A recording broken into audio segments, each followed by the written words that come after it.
শরদিন্দু বন্দ্যোপাধ্যায়ের ছোট গল্প অলৌকিক। বিধির পাঠশালা ইউটিউব চ্যানেলে যদি আপনারা নতুন হয়ে থাকেন, চ্যানেলটিকে অবশ্যই সাবস্ক্রাইব করে ভিডিওটিকে লাইক করে দেবেন এবং কমেন্টে অবশ্যই জানাবেন গল্পগুলি আপনাদের কেমন লাগছে। শুরু করছি আজকের গল্প। বর্ষা নামিবার সময় উত্তীর্ণ হইয়া গিয়াছে, কিন্তু এখনও বর্ষা নামে নাই। চারিদিকে আগুন ছুটিতেছে। দ্বীপ্রহরে তাপমান যন্ত্রের পাড়া অবলীলাক্রমে 118 পর্যন্ত উঠিয়া যায়। মনে হয় আর 2-4 দিন বৃষ্টি না নামিলে গয়া শহরে লোকগুলার অচিরাত গয়াপ্রাপ্ত ঘটিবে। একটি পাকা বাড়ি, দ্বীপ্রহরে তাহার দরজা জানালা সব বন্ধ। দেখিলে সন্দেহ হয় বাড়ির অধিবাসীরা বাড়ি ছাড়িয়া পালাইয়াছেন, কিন্তু আসলে তা নয়। যিনি বাড়ির কর্তা তিনি গৃহিণী ও পুত্রবধূকে লইয়া দার্জিলিং পালিয়াছেন বটে, কিন্তু বাকি সকলে বাড়িতেই আছে। ইহারা সংখ্যায় 3 জন। এক কর্তার পুত্র সুনীল, সে কলেজের ছুটিতে বাড়ি আসিয়া বিরহ এবং গ্রীষ্মের তাপে দগ্ধ হইতেছে, কারণ বউ দার্জিলিংয়ে। 2 সুনীলের বিবাহিতা ছোট বোন অনিলা, সে শ্বশুরবাড়ি হইতে অনেক দিন বাপের বাড়ি আসিয়াছে। শীঘ্রই শ্বশুর তাহাকে লইয়া যাইবেন, তাই সে দার্জিলিং যাইতে পারে নাই। 3 তাহাদের ঠাকুমা, বৃদ্ধ অতিশয় জবরদস্ত ও কড়া মেজাজের লোক। বাড়ি হইতে তাহাকে নড়ানো কাহারও সাধ্য নয়। দ্বিতলের একটি ঘরে অনিলা দ্বার বদ্ধ করিয়া আঁচল ঘুরাইয়া ঘুরাইয়া নিজেকে বাতাস করিতে করিতে ঘুরিয়া বেড়াইতেছিল।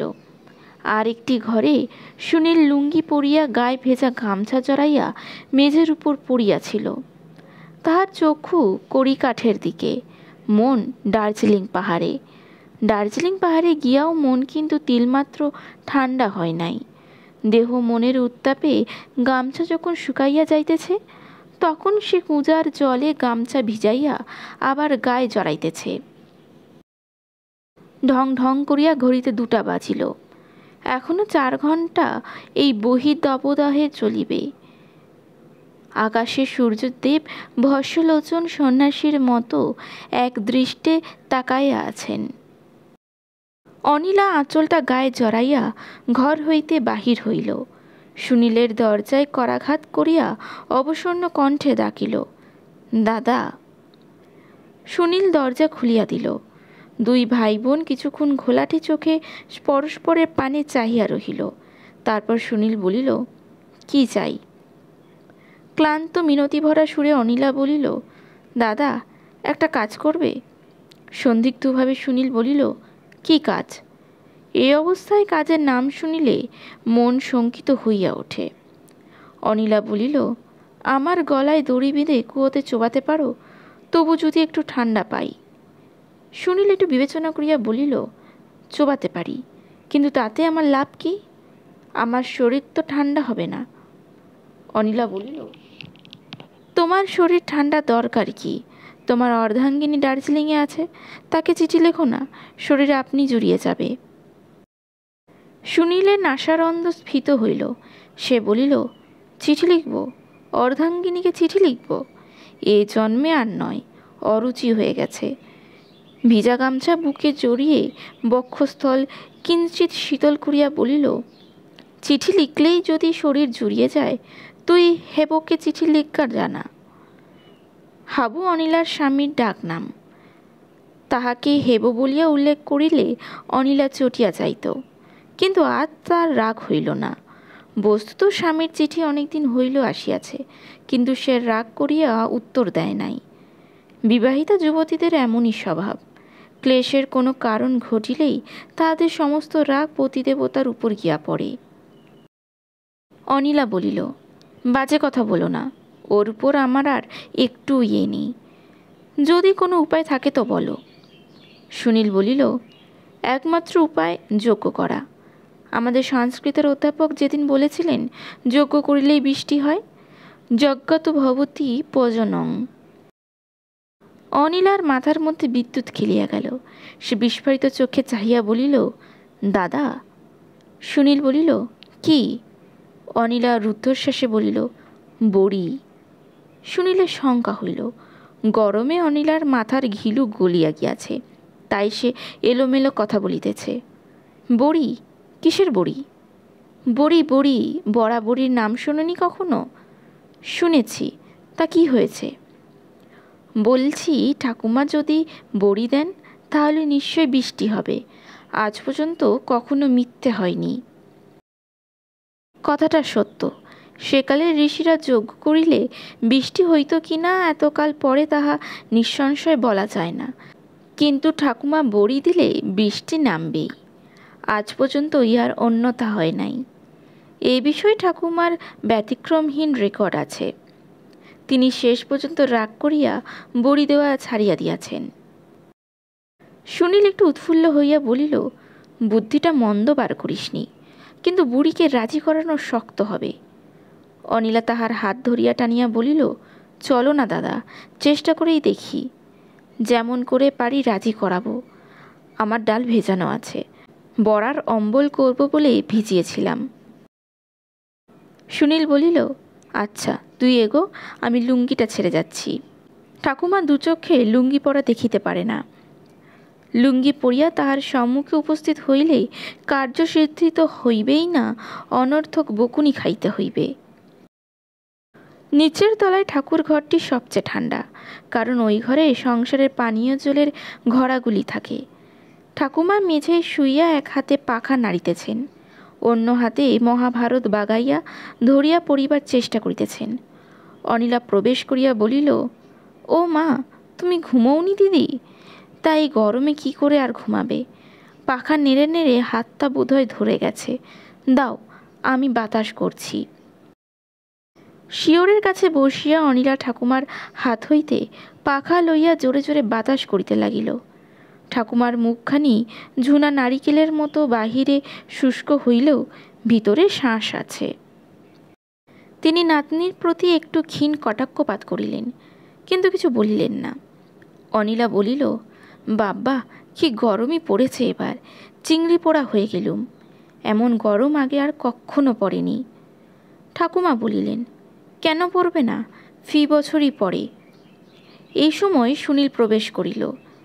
বিনা বাক্যব্যয়ে ঠাকুমার পায়ের কাছে বসিল এবং তাহার একটা পা কোলের উপর তুলিয়া লইয়া টিপিতে আরম্ভ করিল। বৃদ্ধ ক্রূর বিস্ময়ে ঘাড় তুলিয়া বলিলেন, নেলো, ঠ্যাং ছেড়ে দে শিগগিরি, আজ তোদের কি হয়েছে?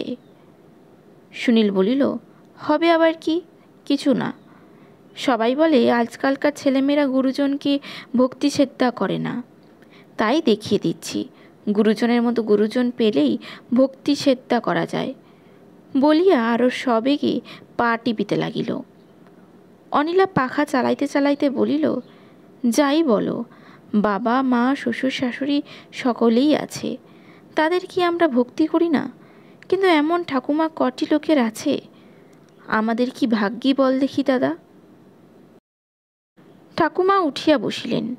পর্যায়ক্রমে নাতি ও নাতনিকে নিরীক্ষণ করিয়া কড়া সুরে বলিলেন, কি মতলব তোদের বল দেখি? ঠিক দুপুরবেলা আমাকে ছেঁদো কথা শোনাতে এলি কেন? সুনীল আহত স্বরে বলিল, কোথায় ভাবলাম দুপুরবেলাটা বৃথাই কেটে যাচ্ছে, যাই ঠাকুমার সেবা করি গে, তবু পরকালের একটা কাজ হবে। তা তুমি বলছো ছেঁদো কথা, তবে আর আমরা যাই কোথায়? বলিয়া গম্ভীর নিঃশ্বাস মোচন করিল। অনিলা বলিল, শুধু কি তাই, বাবা দার্জিলিং থেকে চিঠি লিখেছেন, তোরা ঠাকুমার দেখাশোনা করছিস তো? বাবা যদি এসে দেখেন। ঠাকুমা ধমক দিয়া বলিলেন, গেল যা, উনি আবার ঢাকের পেছনে ট্যামটেমা নিয়ে এলেন। যা বেরো আমার ঘর থেকে, দুটো ভূত পেতনি জুটেছে। ভূত পেতনি কিন্তু নাছরবান্দা। সুনীল আর ঠাকুমার পা টানাটানি টিপিবার উপক্রম করিল।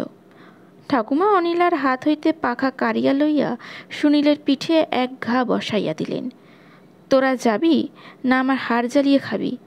বেরো শিগগিরি, আমি এখন দ্রৌপদীর রন্ধন উপাখ্যান পড়ছি। সুনীল এইরূপ একটা সুযোগেরই অপেক্ষা করছিল, বলিয়াই উঠিল, দ্রৌপদীর রন্ধন উপাখ্যান? রন্ধনের কি জানতো দ্রৌপদী? তোমার মতন বড়ি দিতে জানতো? অনিলা অমনি বলিল, সে আর জানতে হয় না, দ্রৌপদী তো তস্যকালের মেয়ে। আজকালই বা কটা মেয়ে ঠাকুমার মতন বড়ি দিতে পারে? সরোজিনী নাইডু পারে, বিজয়লক্ষ্মী পণ্ডিত পারে। আহা, সেই কবে ঠাকুমার বড়ি খেয়েছি, এখনো যেন মুখে লেগে আছে। সুনীল সশব্দে ঝোল টানিয়া বলিল, বলিসনি বলিসনি, আমার জিভে জল আসছে। ঠাকুমার মনটা নরম হইল, কিন্তু সন্দেহ দূর হইল না। তিনি বলিলেন, নে, আর ন্যাকড়া করতে হবে না, আসল কথা কি তাই বল, কি চাস তোরা? সুনীল অবাক হইয়া বলিল, চাই আবার কি, তোমার সেবা করতে চাই। তবে বড়ির কথা মনে পড়ে গেল, কতদিন তোমার বড়ি খাইনি, দুটি বড়ি পোড়াও না দিদি। অনিলা বলিল, হ্যাঁ দিদি, লক্ষ্মীটি দিদি, আমার ডাল ভেজানো আছে, আমি এক্ষুনি বেটে দিচ্ছি। কিছুক্ষণ ঠাকুমা কলহ কল্লিত কণ্ঠের সহিত নাতি নাতনির করুণ মিনতি মিশ্রিত হইল। তারপর বৃদ্ধা পরাভ্রুতা হইলেন, কিন্তু আদৌ উহারা যে বড়ি পড়াইবার মতলবেই আসিয়াছিল তাহা ধরিতে পারিলেন না। বেলা 3টের সময় ঠাকুমার তেল মাখানো থালায় কয়েকটি বড়ি পাড়িয়া রোদে দিলেন। বেলা 4টের সময় আকাশের কোণে সিংহের মতো স্ফীত কেশরে কয়েকটি মেঘ মাথা তুলিল। দেখিতে দেখিতে গুরু গুরু ধ্বনির সহিত বর্ষণ শুরু হইয়া গেল। অতি ভৈরব হর্ষ, ক্ষিতি সৌরভ রহস্য, কিছুই বাদ পড়িল না। ঠাকুমার বড়ি ভাসিয়া গেল। কিন্তু ইহাই একমাত্র অলৌকিক ঘটনা নয়। পুলক রোমাঞ্চিত রাত্রি, বৃষ্টির উদ্দাম প্রগল্ভতা কমিয়াছে। টিপটিপ মেঘ বধূরা যেন অভিসারে চলিয়াছে। সুনীল নিজের ঘরে চিঠি লিখিতে বসিয়াছে। প্রিয়তমসু, আজ প্রথম বৃষ্টি নেমেছে। অনিলা নিজের ঘরে দ্বার বন্ধ করিয়া চিঠি লিখিতেছে। প্রিয়তমেষু।